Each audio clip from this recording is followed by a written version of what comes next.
Assalamualaikum guys, I hope you all will be fine. Welcome back to my YouTube channel Quick Learning with Noor. Today our topic under discussion is post-structuralism in literature. First of all, we are going to define post-structuralism, which is regarded as a reaction against structuralism. In simple words, post-structuralism structuralism के ideas को deny या reject करता है। Post structuralism एक ऐसी movement है जो structuralism से ही इमर्ज हुई है और उसी के खिलाफ रिएक्ट भी करती है। पोस्ट स्ट्रक्चरलिज्म में थिंग्स और मीनिंग्स पर न्यू अप्रोचेस को अप्लाई किया जाता है, यानी कि पोस्ट स्ट्रक्चरलिज्म में मल्टीप्लिसिटी ऑफ मीनिंग्स पर फोकस किया जाता है। पोस्ट स्ट्रक्चरलिज्म पर डिटेल वीडियो लेक्चर बनाने की रिकमेंडेशन भी आप लोगों ने ही दी थी, मगर हमने स्ट्रक्चरलिज्म से अपना स्टार्ट लिया था, क्योंकि पोस्ट स्ट्रक्चरलिज्म को अंडरस्टैंड करने के लिए स्ट्रक्चरलिज्म के बेसिक नोशंस या आइडियाज़ की नॉलेज होना बहुत ज़्यादा ज़रूरी है। स्ट्रक्चरलिज्म के टॉपिक को हम ऑलरेडी अपने YouTube चैनल पर सेपरेट वीडियो लेक्चर्स की फॉर्म में डिटेल से डिस्कस कर चुके हैं। उन वीडियोस का लिंक भी नीचे डिस्क्रिप्शन में प्रोवाइडेड है। अगर आपने अभी तक वो वीडियोस नहीं देखी तो आप उन वीडियोस को भी विजिट कर सकते हैं। पोस्ट स्ट्रक्चरलिज्म को डिकंस्ट्रक्शन का नाम भी दिया जाता है, क्योंकि डिकंस्ट्रक्शन भी पोस्ट स्ट्रक्चरलिज्म का ही एक पार्ट है।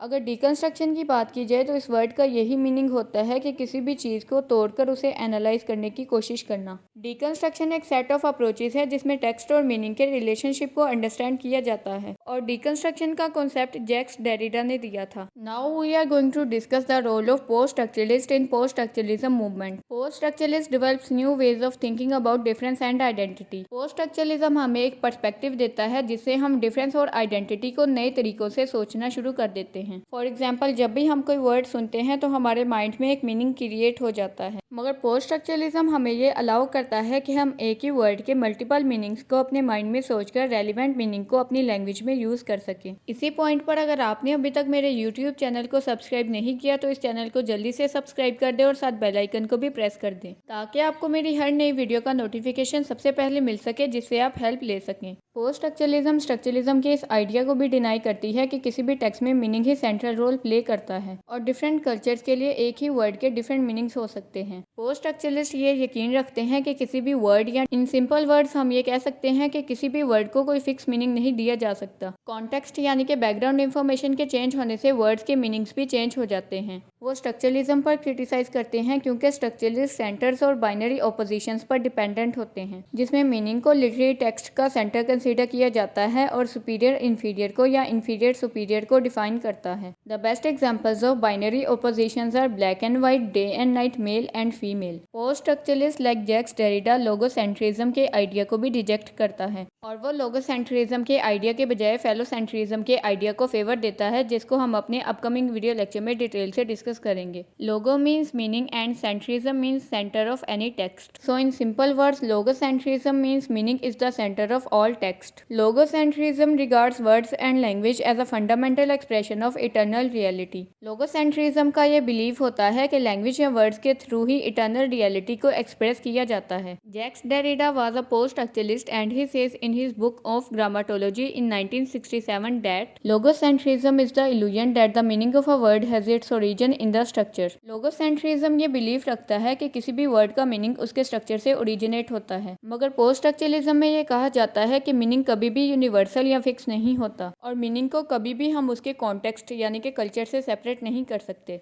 फॉर एग्जाम्पल, अगर हम वर्ड सेल को अपनी कन्वर्सेशन में यूज़ करते हैं तो कुछ लोग उसे बैटरी टूल कंसीडर करते हैं, जबकि कुछ दूसरे लोग उसको मोबाइल फ़ोन कंसीडर करते हैं। सिमिलरली, अगर ब्लैक कलर की बात की जाए तो कुछ लोगों के लिए ब्लैक कलर स्लेवरी और मॉर्निंग का सिंबल होता है, जबकि कुछ दूसरे लोगों को ब्लैक कलर अट्रैक्टिव लगता है। फॉर एग्जाम्पल, अगर किसी की स्किन टोन ब्लैक है तो वो ब्लैक अफ्रीकन को रिप्रेजेंट करता है और उसकी लाइफ पर सुपीरियर व्हाइट अमेरिकन रूल करता है। पोस्ट स्ट्रक्चरलिज्म ये बिलीव करता है कि किसी भी टेक्स्ट के मल्टीपल मीनिंग्स होते हैं, क्योंकि उसे मल्टीपल रीडर्स पढ़ते हैं और हर एक इंडिविजुअल की अपनी एक डिफरेंट इंटरप्रिटेशन होती है, और टेक्स्ट की इसी डिफरेंट इंटरप्रिटेशन की वजह से ही वो अपना कोई मीनिंग क्रिएट करते हैं। रोनाल्ड बार्ट्स ने 1967 में एक ऐसे लिखा था जिसका title the death of the author था, जिसको डिसेंटरिंग द ऑथर भी कहा जाता है। स्ट्रक्चरलिस्ट और पोस्ट स्ट्रक्चरलिस्ट इस आइडिया पर बिलीव रखते हैं कि जब भी कोई टेक्स्ट किसी रीडर के हाथ में जाता है तो ऑथर की डेथ हो जाती है। इट मीन्स ऑथर के मीनिंग, आइडिया और पॉइंट ऑफ व्यू को रिजेक्ट कर दिया जाता है और सारा फोकस रीडर पर आ जाता है कि रीडर किसी भी लिटरेरी टेक्स्ट से क्या मीनिंग एक्सट्रैक्ट करता है। और रोनाल्ड बार्ट्स के ऐसे the death of the author में भी इसी आइडिया को रिफ्लेक्ट किया गया है। रीडर्स की ये रिस्पॉन्सिबिलिटी होती है कि वो किसी भी टेक्स्ट में से किसी न्यू मीनिंग को क्रिएट करें। पोस्ट स्ट्रक्चरलिस्ट रीडर्स कल्चर और किसी दूसरे टेक्स्ट के साथ कंपैरिजन करके ही किसी भी टेक्स्ट का मीनिंग निकालते हैं। पोस्ट स्ट्रक्चरलिज्म की सिंप्लिसिटी पर भी क्वेश्चन रेज करता है। For example, in structuralism there is a single signified for a single signifier, while in post structuralism there are multiple signified for a single signifier. यानी कि पोस्ट स्ट्रक्चरलिज्म में एक ही वर्ड से डिफरेंट मीनिंग्स ड्राइव किए जाते हैं। स्ट्रक्चरलिज्म और पोस्ट स्ट्रक्चरलिज्म इस आइडिया पर भी बिलीव रखती है कि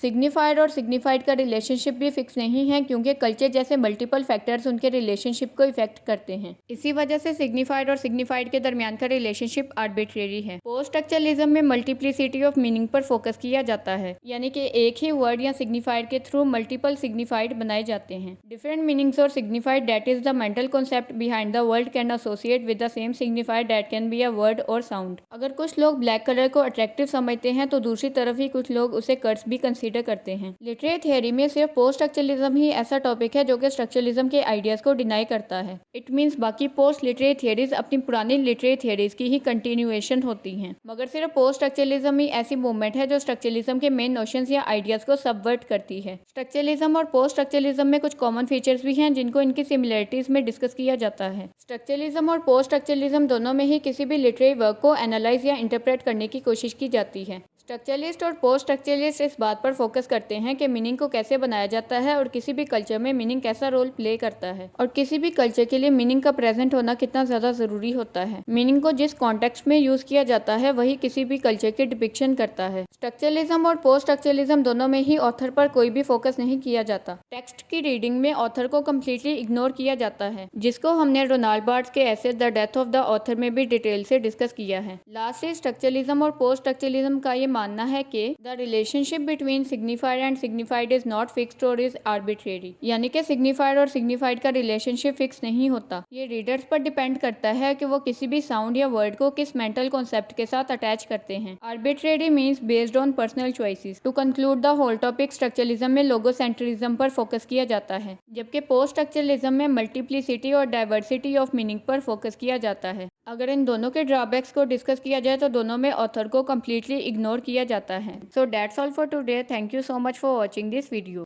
सो आई होप आज के लेक्चर की आपको अच्छे से समझ आ गई होगी। If you have any query और question then you can ask in the comment section. अगर आपने अभी तक मेरे यूट्यूब चैनल को सब्सक्राइब नहीं किया तो इंग्लिश लैंग्वेज, ग्रामर, लिटरेचर और लिंग्विस्टिक्स से रिलेटेड डिटेल वीडियो लेक्चर्स के लिए मेरे यूट्यूब चैनल को सब्सक्राइब कर दें और साथ बेल आइकन को भी प्रेस कर दें ताकि आपको मेरी हर नई वीडियो का नोटिफिकेशन सबसे पहले मिल जाए। जो नोट्स आपको इन वीडियोज़ में प्रोवाइड किए जाते हैं वो आप अपने एग्जाम्स में भी यूज़ कर सकते हैं। अगर वीडियो आपके लिए हेल्पफुल थी तो वीडियो को जल्दी से लाइक कर दें और दोस्तों के साथ शेयर भी कर दें और कमेंट सेक्शन में अच्छा सा कमेंट भी कर दें। अगर आपने अभी तक मेरे फेसबुक पेज को फॉलो नहीं किया तो मेरी फेसबुक आईडी का लिंक भी नीचे डिस्क्रिप्शन में प्रोवाइडेड है, जल्दी से जाकर उस पेज को भी फॉलो कर दें। जिन टॉपिक्स पर आप डिटेल वीडियो लेक्चर चाहते हैं उनकी रिकमेंडेशन भी आप कमेंट सेक्शन में दे सकते हैं। तो अपना बहुत ज़्यादा ख्याल रखिएगा, मुझे दुआओं में याद रखिएगा। इंशाल्लाह we will meet in the next lecture. Till then, अल्लाह हाफिज़।